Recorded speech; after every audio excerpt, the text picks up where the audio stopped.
What's going on, everyone? Welcome to another episode of the Brave and Faithful podcast.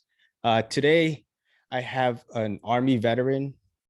He is also a police officer out in California, in LA. He's a business owner and also runs a nonprofit. Pretty busy guy.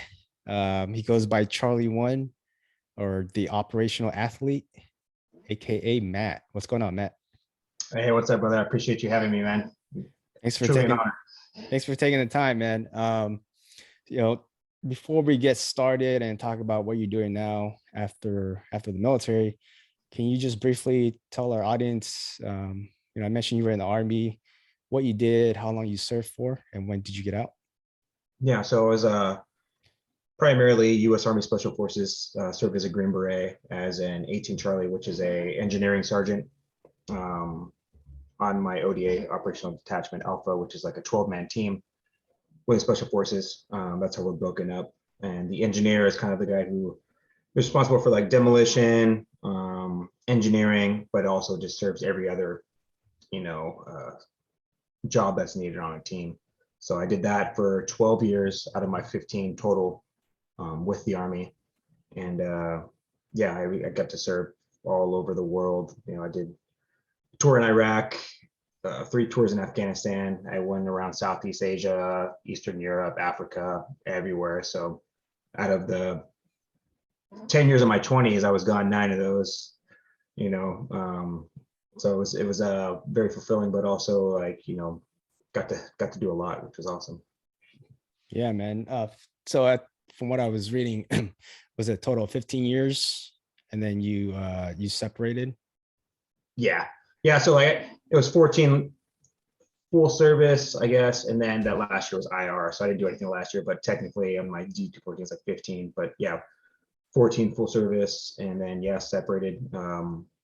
Just got a little burnt out and was ready to work on family for the most part. Okay. So you family, as far as you have a 3-year-old, right? You have a 3-year-old and a baby girl right now. Yeah, he's 4 now. He just turned 4. Okay. And I have a 6-month-old. Yeah. Awesome, man. Congrats. I got an 8-month-old, so I feel your pain. Yeah. Definitely. That's why I got an energy drink in my hand right now.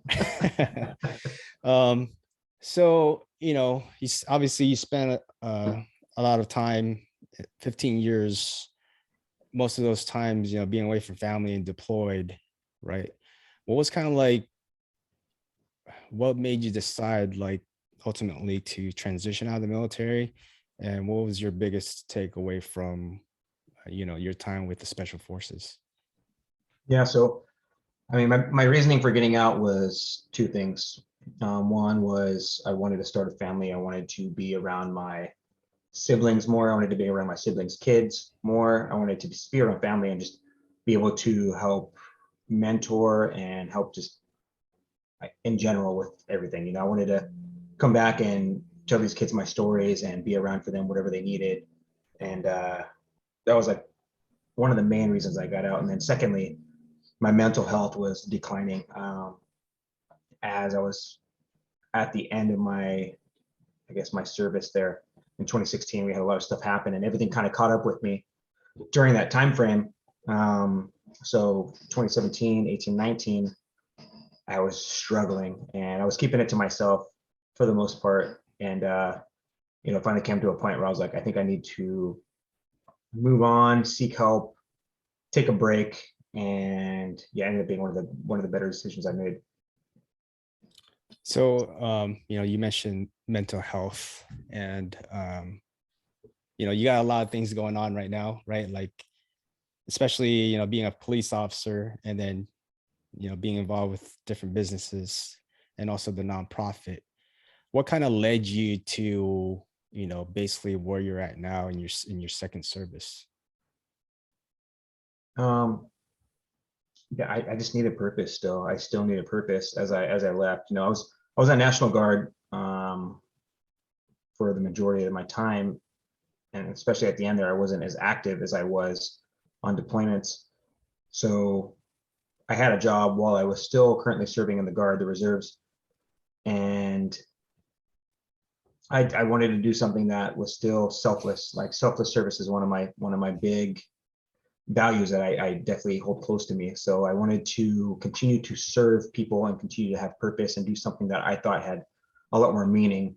So that's what I did. I wanted to work in my community and bring the skills that I learned in the military to my community and help in whatever way possibly I could, with my job as a police officer. And then with my business is the same thing. I wanted to bring the community together with my nonprofit, and I want to train people with my businesses and stuff like that, and just help people improve in general. Like that's one of my biggest things, is just, I don't know, just make people feel better about themselves, help them. Help one person a day. You could save a lot of people if you keep that mentality. And then yeah, that was really it. Did you so did after transitioning, did you go and join the police force, or did you start your businesses initially? Can you tell us like how that went? Yeah, so I joined the police force while I was still in the National Guard and the reserves. Okay. So I got that job while I was still in. So it was a little difficult, trying to balance both, where I had to leave, on the weekends and go away for deployments or whatever, while balancing both jobs. It was a little difficult. So that was, I guess, I wouldn't say that was one of the reasons I got out, but it was something that kind of was a benefit of getting out and transitioning, to focus on one job rather than two. Yeah. Um, but I'm sorry, what was the other part of the question? Oh, I was just asking if you joined the police force first and then started the businesses that you have now. Yeah, so the business came after. Okay. Well, after 2017, I started Operational Athlete, kind of as a platform to show people how guys in special forces trained. It was an unconventional style of training, functional training, and I just wanted to see if people liked my way of training, in hopes of maybe taking it as a business venture later on. And come 2020, I started Operational Athlete Incorporated. Even though I'd been training people for years already, now it's kind of like, it's nice. I can actually do more with what I got going on, Yeah. as an entity, as in a corporation. Then starting, my nonprofit started in 2017 as well, but more as a fundraising element. I was leading fundraisers for other nonprofits. And this year, 2022, is actually going to be the first year that we are going to be our own self-serving 501c3 and raising our own money for our own causes for Ruck for Veterans, which is going to be awesome. So it's been great to work with all these other companies, and we're going to continue to work with them, or nonprofits, I should say. We're going to continue to work with them, but now we have our own mission and set of values that we want to uphold, which is awesome. It's all coming like full circle. Yeah, man, I want to commend you because well, I mean, first, what if people when people hear this, it might seem that your transition it seemed like it was smooth, right? Because you're in the police force while you were in the National Guard. You started your business while you were in the police force, and now you have a nonprofit. But can you just share with our audience some of the struggles that you face when you transition out, and how were you able to overcome those obstacles? Yeah, so it's not easy, and I work with a lot of guys that will tell you the same thing, and I think we don't realize it right away. I think it takes a little bit of time for it to actually set in, Yeah. that you lose a bit of your brotherhood. The police department, it's somewhat of a brotherhood, but it'll never compare to what I did in the military. Not at all, not even half. That brotherhood there was so much stronger and so much more meaningful to me, at least. I mean, it was the majority of my life. It was 15 years. I mean, All right. another 5 years, and most people are retiring from wherever they're at. And it was not easy. In 2017, as I was getting ready to get out, I was already struggling, with the fact that I wasn't going to be deploying anymore, with the fact that I wasn't as involved as prior. And, alcohol comes into play, because that's how we deal with things, because we're these tough dudes. And, I don't need to see a therapist. I don't need to take medication. I don't need any of that. I'm John Wayne, baby, like Yeah, I'm Clint yeah. Eastwood. I'm this man's man. And yeah, it doesn't work like that. So it took a lot of time for me to realize that I needed to accept this transition, accept this new lifestyle, accept the things I've been through, actually deal with them for once. Because while you're still in, you're nonstop. You're go go go, and then when you stop, it's like, what do I do now? Yeah. Shit, I got no more missions. I got no more deployments. Where do I go now? What do I do? And yeah, I had a job, and I had these other things I was working on, projects, but still it wasn't enough. Like, Right. there's nothing like being deployed and being next to your brothers in a firefight and getting back that sensation, that we made it and we did some great work out there. And yeah, it was a struggle, but for me, overcoming it was physical fitness, like staying in that mindset that I need to be the best or in as great a shape as possible to compete with whoever I am on the streets as an officer, or with whoever I'm training with. I want to show them how Green Berets train, or Special Force, whoever it is. This is how we are. This is the mindset we have, the body type we have. This is the mentality we have. And then, besides physical fitness, it was taking a step back and saying, okay, maybe I need to talk to somebody about what's going on in my life, what I'm feeling, my nightmares, the anxiety, the depression, rather than self-medicating with alcohol. Maybe it's better to deal with it. There's Yeah. a huge stigma out there, as men, like in many cultures, and not just like cultures as in race, but like cultures as in military culture, police culture. Um, Men, we're not supposed to talk about our issues. We're men. We got to keep it to ourselves. We got to take care of the family, you know, do all of that. But you're no use to your family if you let your mind continue to crumble to where eventually it's alcoholism, suicide, domestic violence, whatever it is. You know, Men tend to let themselves crumble to those points after they've dealt with trauma and stuff like that. And physical fitness, talk therapy, working with different medications throughout the years, to find out what's right. I still haven't found out what's right. I've tried things, I've tried other things, and I'm continuing to figure out what's working for me. Breath work, meditation. There's a lot of things out there to help people. But I think keeping an open mind as a man and working on your shit, it's super helpful. Yeah, I think that's where the struggle is, right? That's where the problem is like you said, the culture in the military, especially with the guys and especially with, your experience, right? It's like you don't they wait till the last minute to ask for help, or they just don't ask for help at all. And then at the end of the day, like they struggle and then their family struggles because of it.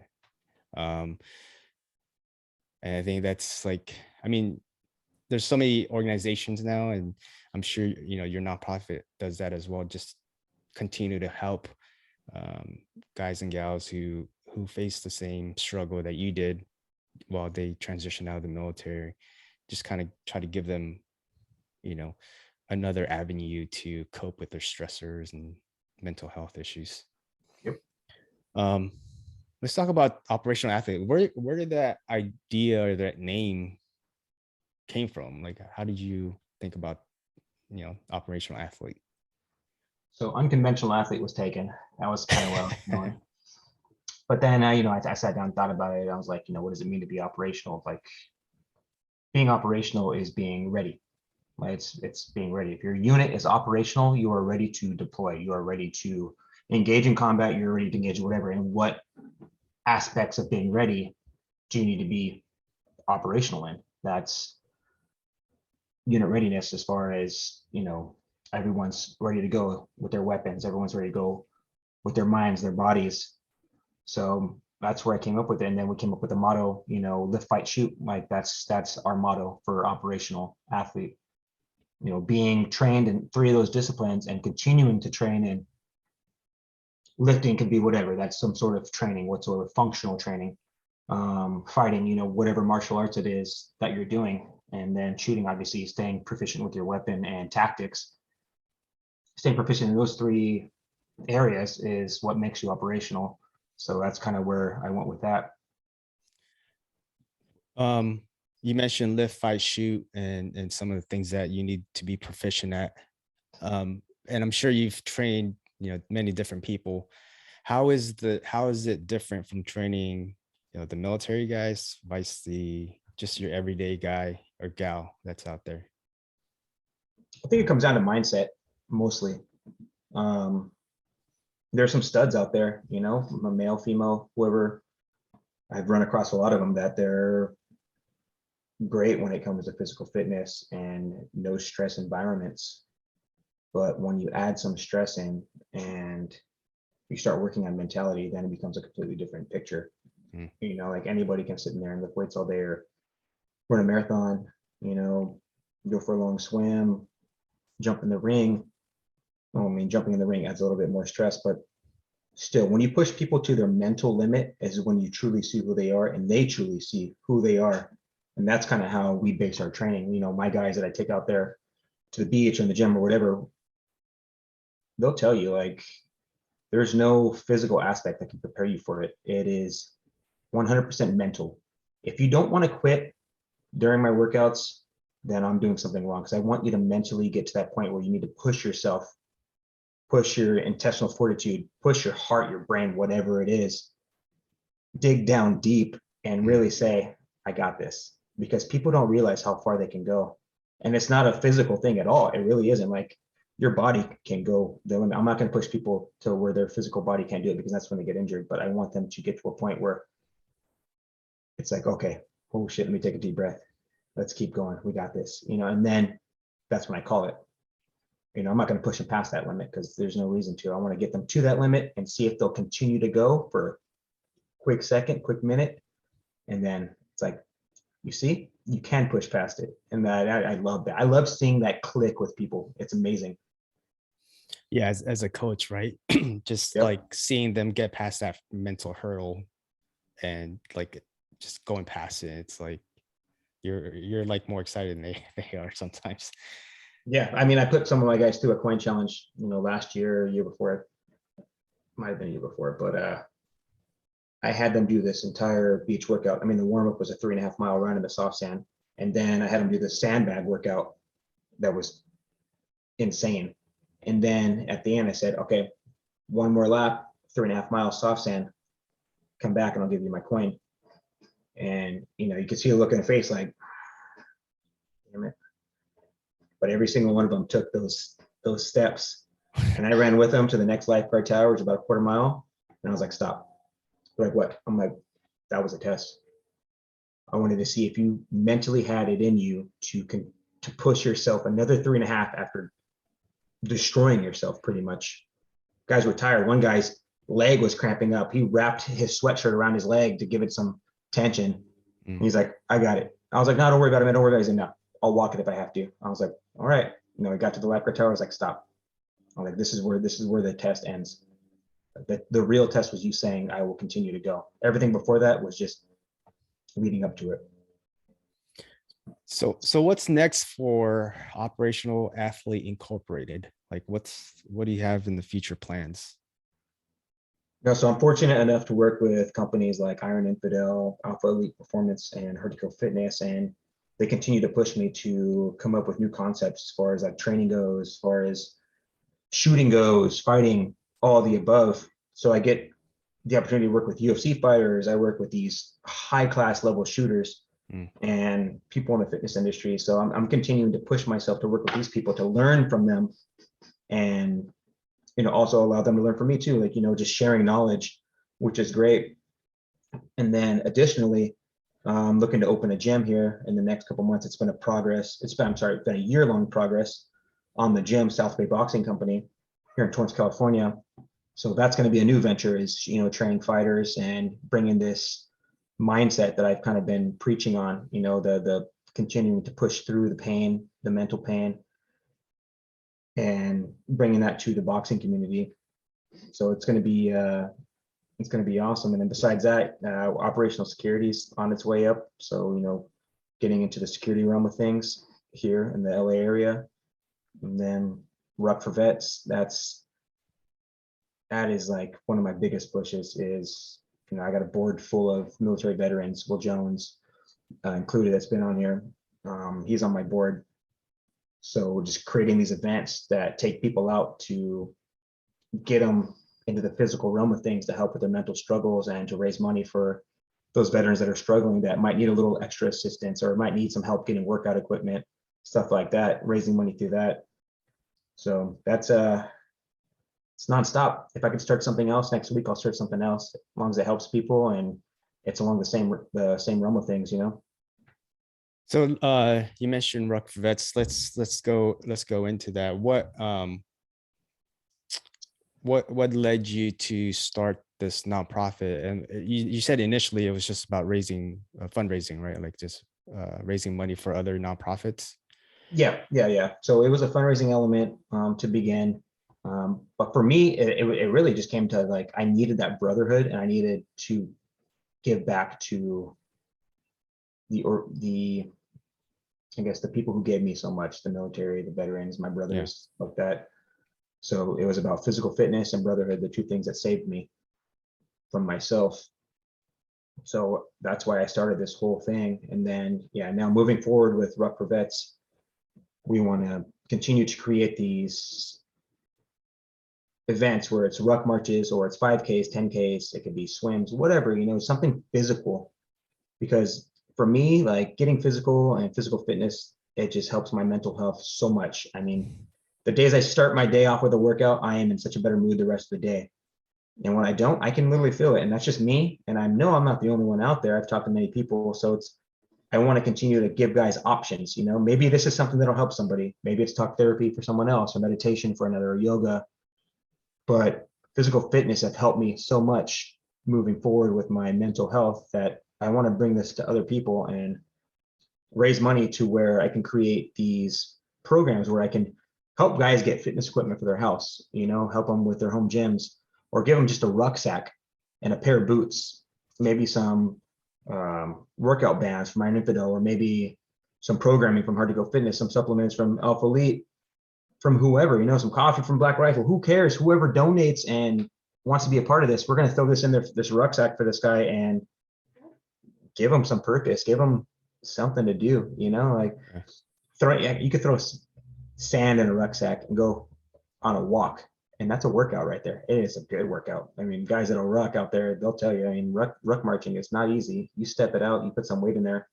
You really just need a pair of boots and a good backpack, and you got yourself a good physical workout. And if that helps your mental health, awesome. And then on the other side of things, I want to create a rucksack program for homeless vets because some of these guys necessarily don't want help and they necessarily don't want to have a home. They necessarily just want to, some of them just want to live on the streets. As a police officer, I see it. I see these guys out there. That's the life they choose. That's what they want to do. So maybe we give them a rucksack with food, hygiene items, VA information, a blanket, stuff like that. So this is another aspect of things I want to work into, these rucksack programs where one, we help guys who want to get physical, and two, we help guys that are living in these harsh conditions and just maybe make it that much nicer for them. Even if it's just one day nicer, that's one day nicer. So Matt, man, you're doing all these things, right? You're doing all these amazing things to help the veteran community. I mean, and just people in general with your coaching, with your nonprofit and the other businesses that you have. My question is like, how do you do all this, man? It was just like, who do you have like a team behind you? You come up with idea and they try to implement things. How do you balance?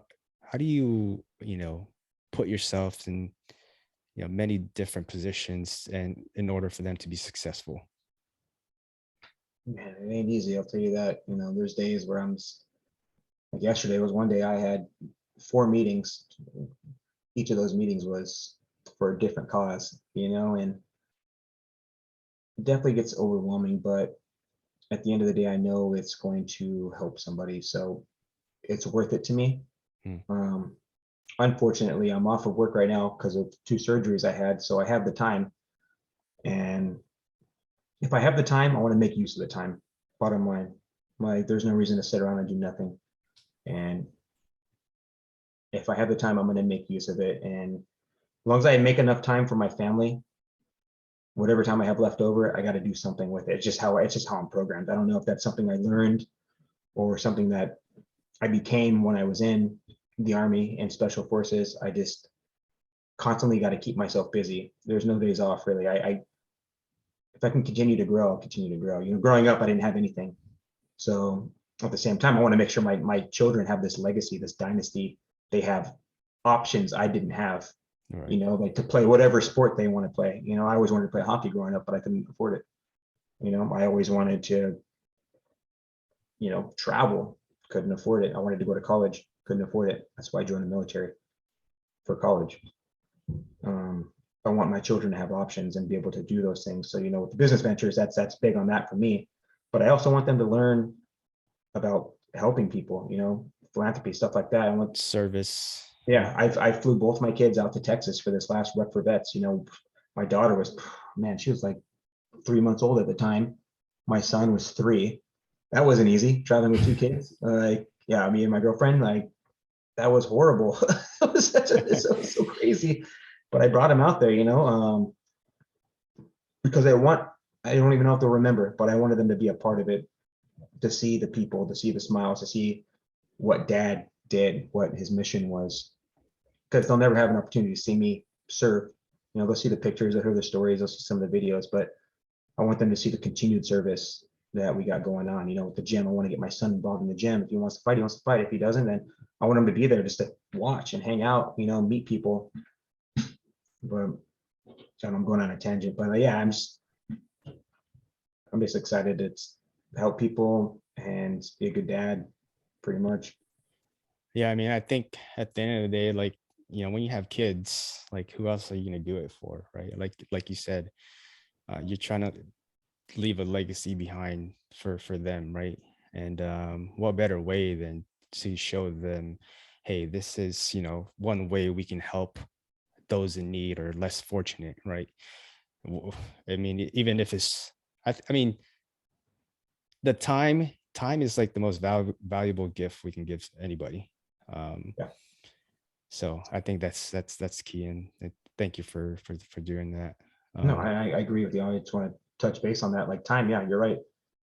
And as a veteran and as a veteran leader, giving time and making time for those guys that are around you that might just need a phone call or might just need a workout, it makes such a huge difference. Yeah. And I would encourage any vets out there that hear this, if you were a leader at one time in the military, become a leader in your community for those guys that might need it.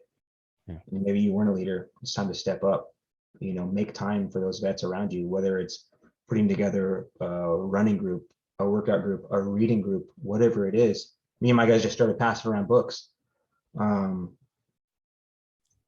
Just continue to grow with those vets around you. They're there. I didn't realize it until I started discovering guys and they started discovering me. And now we have this huge community out here, in South Bay, LA, and we're continuing to grow. We had a new vet just this week alone that I just met, that I didn't realize was right here in the local community, and they're there. So I encourage guys to make time. Definitely. So I know, Matt, I know you probably had plenty of moments or experiences where, it was rewarding, right? But is there any specific one that you'd like to share with the audience? A rewarding moment Yeah, from the military or just in life in just general. after the military and what you're doing now. I mean, there really is too many moments that I've had since I've been out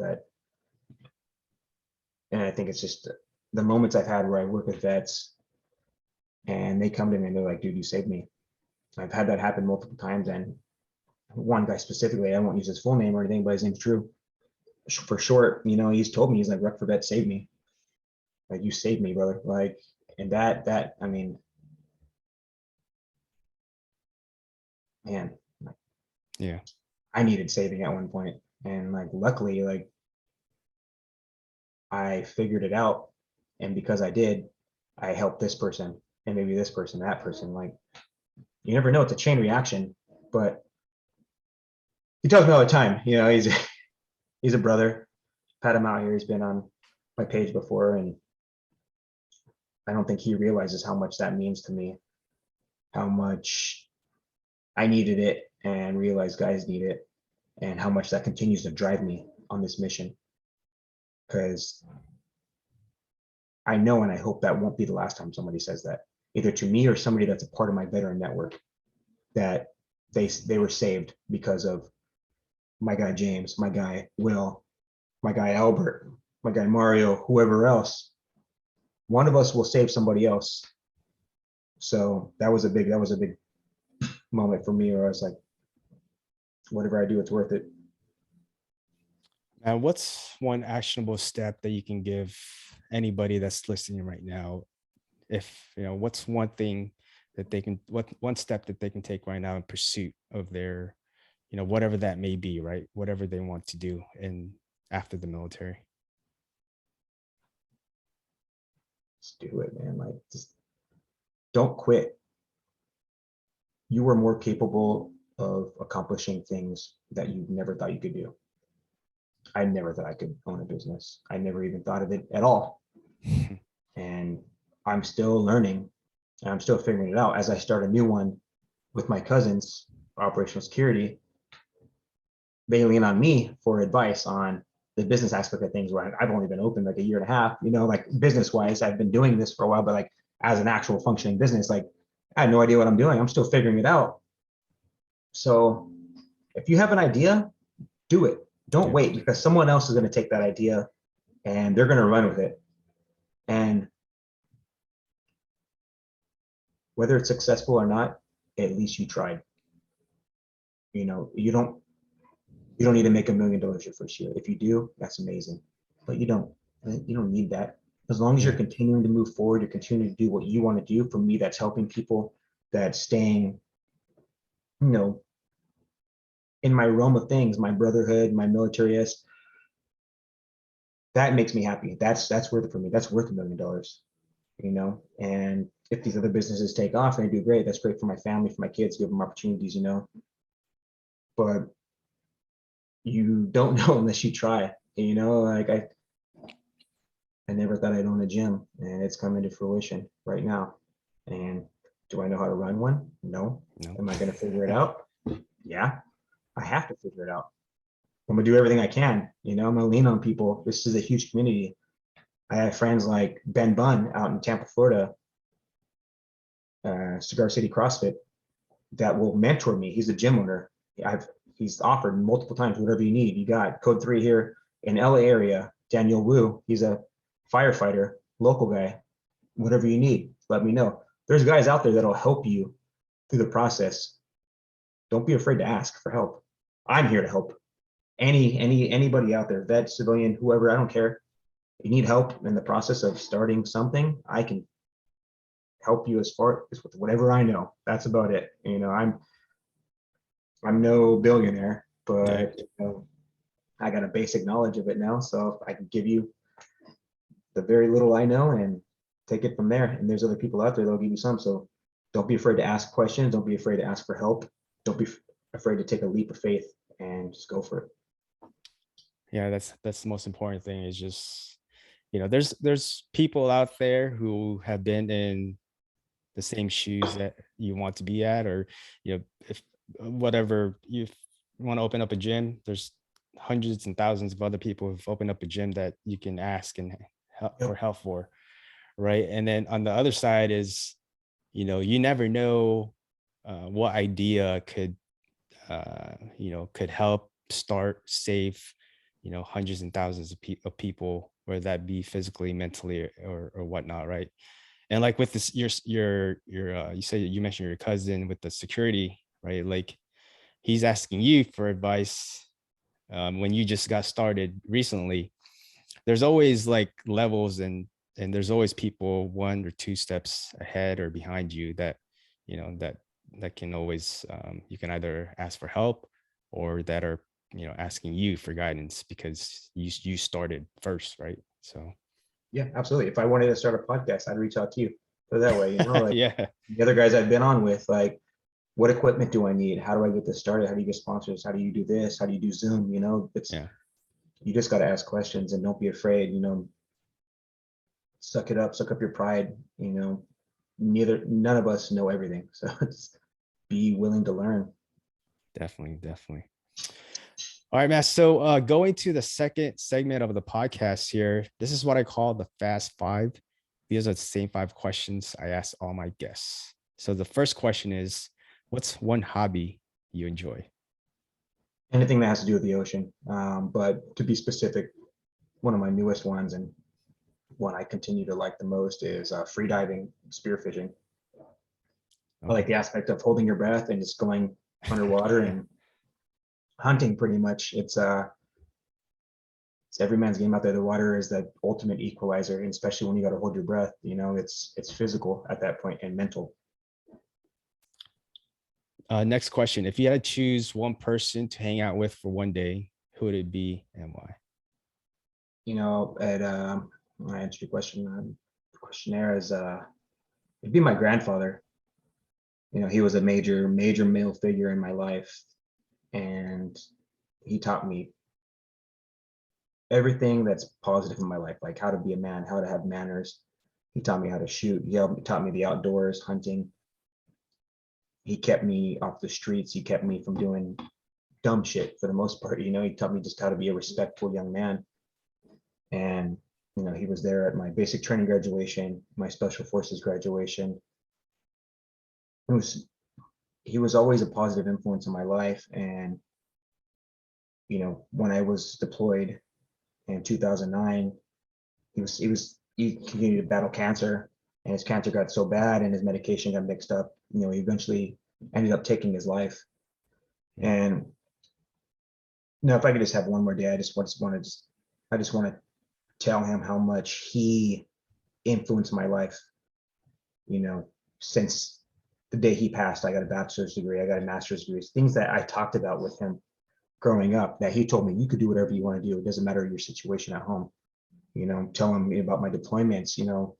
We'd sit there and we'd read the newspaper together, like at breakfast, like talk about, current events, and just show him pictures of my kids, and just show him that I learned from my father's mistakes, and I learned from him what I should do, and how much that's affecting my children now, and how proud I am to be a father, and how much I thank him and appreciate what he taught me for the most part. Well, I'm sure he's looking down and would be proud of what you're doing right now, man. Thank you. Um, Next question, Matt. Recommend a book for our audience to read. Tip of the Spear, Ryan Hendrickson. That's a new friend of mine, former Green Beret. We followed each other for a while on Instagram. We just had an opportunity to link up while I was at SHOT Show in Las Vegas, and I got the opportunity to hear Ryan's story from Ryan.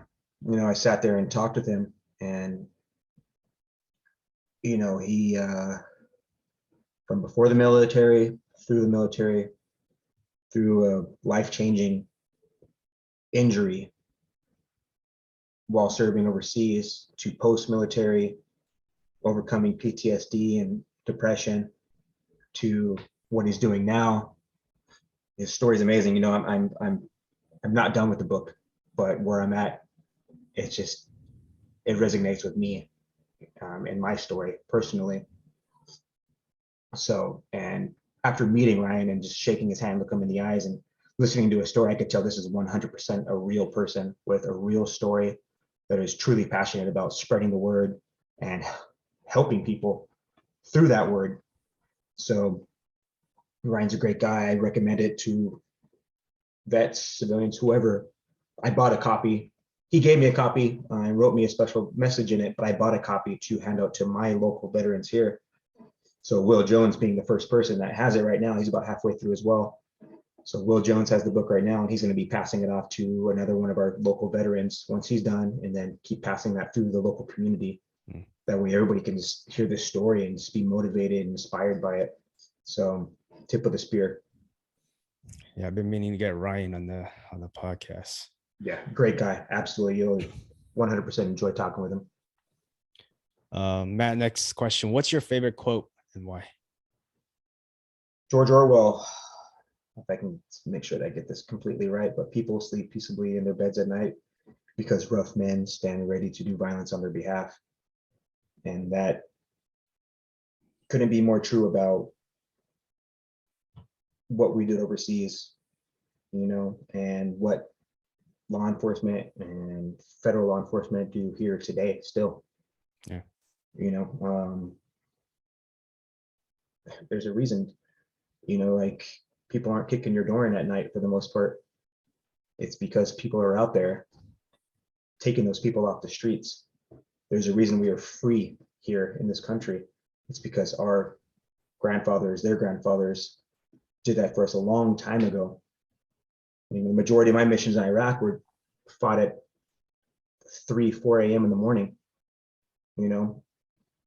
Well, I don't even know what time it would be over here at the time. I have to do my math, but still, just like knowing that my family's sleeping safe while I'm out there doing what I got to do, my skill set, that just makes me happy. And when it comes to police work, I've chosen to pretty much only work graveyards because I like to be out there at night. I like to be that guy that's in the darkness, in the shadows, waiting on those who are waiting to make victims of my family, my friends, my community, and then just proving those guys like wrong. No, not today. Like, that just makes me feel good. And regardless of what that book means, that quote is, it's a favor in the community. But for me, I truly, like, I've liked it before I even joined the community. I read that book a long time ago. So great quote. Matt, final question here. What do you see yourself in a year, 5 years, or even 10 years from now? So I thought about this one a little bit. Obviously, a generic answer for like my businesses and stuff is being successful, doing this, helping people, all that. I struggle with mental health. I truly do, and I'm very open about it. So in 5 years, I hope to be alive. In 10 years, I hope to be alive and thriving. I hope to be on the same path I am as a father, taking care of my children. I hope to be a baseball coach for my son. I hope to be a softball coach for my daughter, or whatever it is, a helping hand. I hope to be a parent grading homework. I hope to be a partner to somebody, listening to them about their day. I hope to be a son to my parents, helping them with whatever they need. In 10 years, who knows where they're going to be, physically, mentally. Grandparents, uncles, aunts, friends. I hope to be someone that people can lean on and continue to lean on. Right now, I feel like I'm that person, but 5 years can change a lot of people, 10 years can change a lot of people. I hope to stay on the same track I'm on right now and moving forward with my mission as the operational athlete, my mission as dad, son, whoever, that family member, that friend. I hope I continue on the same path and only get better as a person. Yeah. Because, last year, the year before that, I'm like, am I gonna make it? Like, with the thoughts I have in my head sometimes, and with the struggles we go through, am I gonna make it another year? Am I gonna be here? So I plan on being here 5 years from now, 10 years from now, and being a better version of myself for all, pretty much. Yeah, I think that's all we can kind of ask ourselves, right? It's just to be 1% better than yesterday. Right. Yeah. Absolutely. And you mentioned you hope, but I think just speaking and just talking to you in less than an hour and just getting to know you, I know that your kids will I don't hope, I know that they will know that they have a dad that loves them and cares for them, and that will be there for them to protect them, and be there for them for whatever they need. So No, truly appreciate it. Matt, thank you for sharing your story, man. One final thing though, where can our audience follow you? Where can they support you at? So everything I'm involved in can be directly found on my website, operationalathlete.us. If not, you can follow me on Instagram at the Operational Athlete. I post pretty much everything I'm involved in there. You can find my nonprofit through both of those. You can find my gym, all the efforts I'm with, everybody I'm working with. You can find information about the workouts we're doing for veterans, whatever charitable work. Everything's on both of those platforms. So people can always send me a message and just ask questions too. So Awesome, awesome, Matt. So again, for the audience, that's Operational Athlete on social media, operationalathlete.us. The gym is opening up this year in Torrance, California, and just be on the lookout for Matt everywhere, doing some great things for, well, not just for our community, but for people in general. So thank you, Matt. hey, thank you, brother. Appreciate it. All right, brother. Well, hopefully I'll talk to you soon, and take care. Yeah, man. Anytime you want to come down for a workout, just let us know. Awesome, brother. All right, cool. Hey, bro.